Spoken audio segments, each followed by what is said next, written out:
Isn't it fantastic that if there's no purpose, you have nothing to fulfill, you can just live? No, but you want a purpose. And not a simple purpose, you want a God-given purpose. It's very dangerous. People who think they have a God-given purpose are doing the cruelest things on the planet. Yes or no? They are doing the most horrible things and they've always been doing the most horrible things. Because when you have a God-given purpose, life here becomes less important than your purpose. No, life is important. Life is important. When I say life, I am not talking about your family, your work, what you do not do, your party. I'm not talking about that as life. This is life, isn't it? Life is within you or around you. The ambience of life, you're mistaking the ambience of life for life. Your home, your family, your workspace, your party, this is all ambience of life. This is not life, isn't it? Yes or no? You're mistaking the ambience for the real thing. No. Life is important because it's the only thing you know. You don't know anything else. Do you know something else? Rest is all imagined stuff, isn't it? The only thing is that this is beating and alive and that's all there is. So is this important? It is of paramount importance.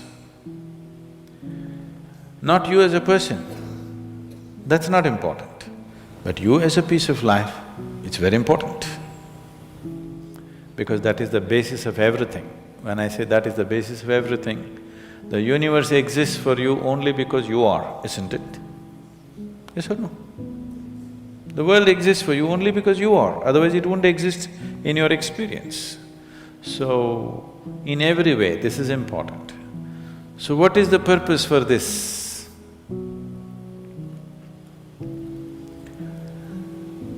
See, if you had a purpose and if you fulfilled it, after that what would you do?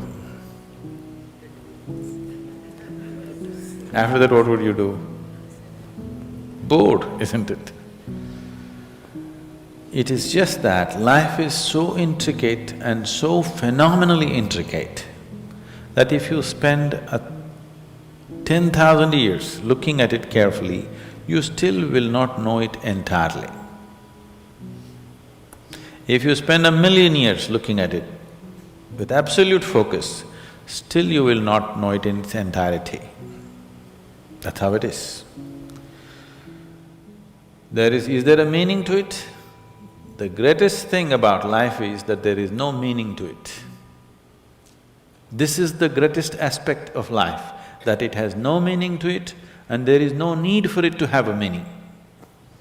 It is the pettiness of one's mind that it is seek a meaning, because psychologically you will feel kind of unconnected with life if you don't have a purpose and a meaning. People are constantly trying to create these false purposes.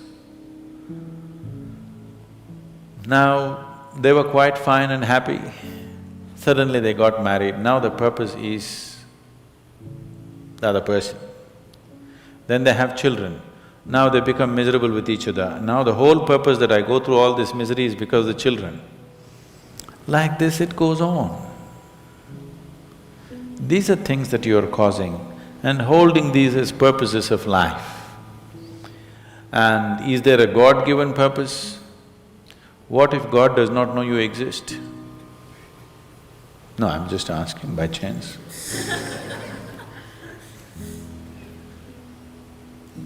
I'm saying in this huge cosmos for which God is supposed to be the creator and the manager of this 100 billion galaxies, in that this tiny little planet and you, suppose he doesn't know that you exist, what to do? Possible or no? I'm sorry, I'm saying such sacrilegious things, but is it possible or no? What if he doesn't know that you exist? What if he doesn't have a plan for you? Suppose he doesn't have a plan for you, an individual plan for you. Don't look for such things.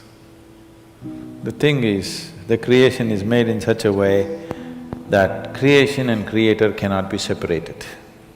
Here you are a piece of creation, at the same time the source of creation is throbbing within you. If you pay little attention to this process of life, you would not need any purpose, it'll keep you engaged for 1,000,000 years if you want. There is so much happening. So much means so much unbelievable things are happening right here. If you pay enough attention, 1,000,000 years of existence, it'll keep you busy or more. Right now, the need for purpose has come because you're trapped in your psychological structure, not in your life process. Psychologically, your psychological structure functions from the limited data that it has gathered. Within that, it rolls. And right now, your thought and emotion has become far more important than your life, isn't it so? Isn't it so? So because of this, you're seeking a purpose as an escape from the trap that you have set for yourself. It is a trap set by you. You can easily come out of it. If the trap was set for you by somebody else, difficult to come out because they'll set the trap in such a way that you cannot come out, isn't it? I'm talking about life, not marriage, that's what I mean. That's what. So this is a trap set by you.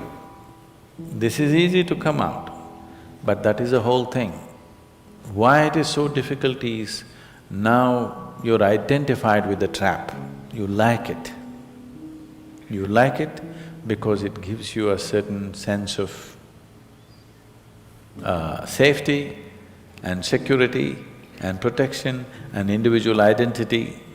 If you build a cocoon around yourself, it gives you safety, but it also imprisons you. Walls of self-preservation are also walls of self-imprisonment.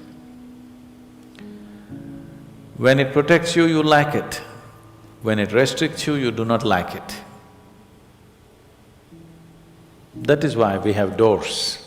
We like the walls, because it's protecting us. But we have doors so that we can open it and get out when we want to. It doesn't matter how nice it is, we still want to go out, isn't it? So that is how it is with every trap that you set.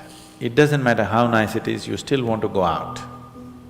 So the psychological wall that you have built, which gives you some sense of identity, which gives you some sense of being a person, an individual person, and which gives you security, beginning to experience it like a trap, somewhere you want to break it. So one way of not breaking it is to find a purpose. Those who find a purpose in their life, they become so conceited. They will live within their own trap forever, thinking that they're doing the most fantastic thing. First thing you need is balance. If you have balance, then you can climb. If you don't have balance, it's better you stay on the ground, isn't it? It's not safe for somebody who is not balanced to climb high. It's best you stay close to the ground, you should not climb. So, first thing is to establish a balance, then you loosen your psychological structure. Then it's a wonderful thing. If you loosen your psychological structure without balance, which a lot of people are doing today, see, why does somebody want to drink alcohol or take a drug? Because it loosens your psychological structure and makes you feel liberated for a moment.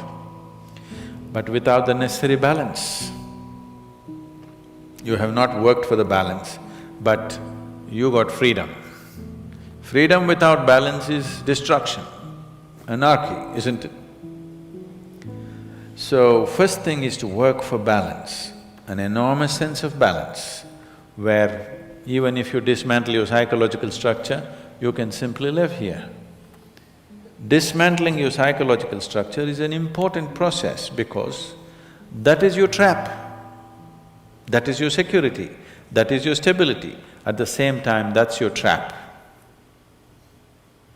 because the walls are set, you feel secure, but that's also your trap. If you dismantle your trap, you also dismantle your security, isn't it? You also dismantle your sense of purpose, you also dismantle everything that matters to you. So that will need balance. Without balance, if you dismantle, you will go crazy. But don't look for a purpose, because if you look for a purpose, you're seeking madness. If you find one, you are sure mad. Yes. If you think you found a purpose in life, you for sure gone crazy. Because only the insane people have purpose. Or people who have purpose are insane in many ways. These are things that you create in your mind and believe it's true, isn't it? Right now, fighting for my country is my purpose. Right now, if it's necessary, I will fight, knowing fully well it's an unnecessary bloody fight. Yes, then you will fight only to the extent it's necessary. If you think this is your purpose, you would want to destroy the whole world for what nonsense you believe in, isn't it? Something is needed, we'll do it. With absolute involvement. There's no other purpose. The purpose of life is to live, and to live totally. To live totally does not mean party every night. To live totally means, before you fall dead, every aspect of life has been explored, nothing has been left unexplored. Yes? Before you fall dead, even if you do not explore the cosmos, at least this piece of life you must know it in its entirety. That much you must do to yourself, isn't it? That's living totally. That you experience the whole of this, all dimensions of what this is. You did not leave anything untouched. You just do that. That will take a long time. That's enough, good enough purpose for you.